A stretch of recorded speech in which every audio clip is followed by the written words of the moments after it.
Imagine that Gerard Butler and Morgan Freeman switched roles in this film, and instead, Morgan Freeman was the big action badass. I'd see that movie.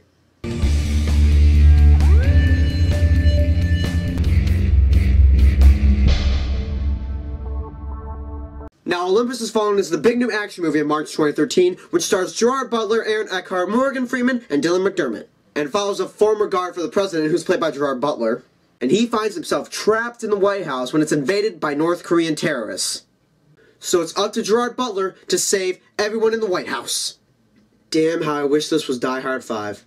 Now, I was really anticipating this film because it had a good cast, and it had a very good trailer, but the only thing I was kind of cringing about was what the poster looked like at first. I mean, seriously, that looks like a poster for like a 3D movie at a museum. But this movie was very, very good. Gerard Butler does a really good job playing the action badass, which I was a little bit surprised about.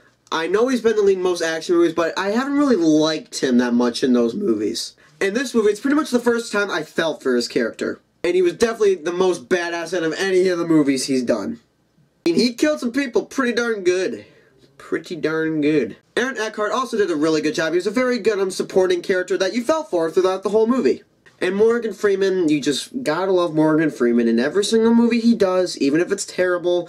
Even though his character wasn't really used in the movie, he was a very fun character to follow, though. Now, what most people are looking forward to in Olympus Has Fallen is the action.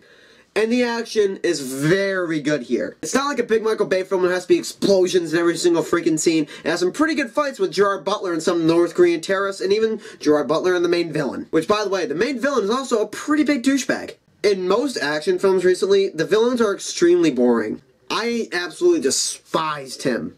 And all the other people who were working for him, there's like this one like North Korean chick who was like always checking the computer trying to check something. Her face just bothered me. You freaking bitch. And when there's a big fight scene going on or a big action scene, you're on the edge of your seat, and it is beautifully badass. I haven't really gotten to experience this with an action movie in 2013, for example, Die Hard 5.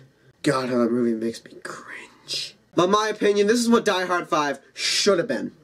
Not some stupid plot hole with him and his son. And not have it be directed from the director of Max Payne. And what most action films struggle with nowadays, you actually felt for the characters. In some action films, they try to shove some character development down your throats, and you really don't care at all. It had some very good character development, and that definitely gives a big props to the writer. This is one of those very well-written action films. It has great pacing, and keeps you entertained, even when there's not any big action parts happening. But I think the big problem I had with this film was the special effects just got on my nerves. Luckily, the special effects weren't really used in like most of the middle and the end of the movie. Thank God. In the beginning, they show a bunch of helicopter shots that look so freaking green screened. And like when there's like helicopters flying around, it looks so fake. And the explosions just looked so low budget. The fire and the smoke looked so stupid.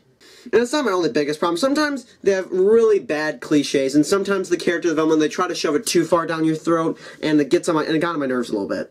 But overall, Olympus Has Fallen is a very good action flick. It's definitely the best action film I've seen this year, big time, and it's probably the best movie that came out this week. So if you need to go to the movies, Olympus Has Fallen is definitely the one to see. I will be giving Olympus Has Fallen a B. That is my review of Olympus Has Fallen, guys. I hope you enjoyed it, and I'm Lucas Stringer. See you guys later.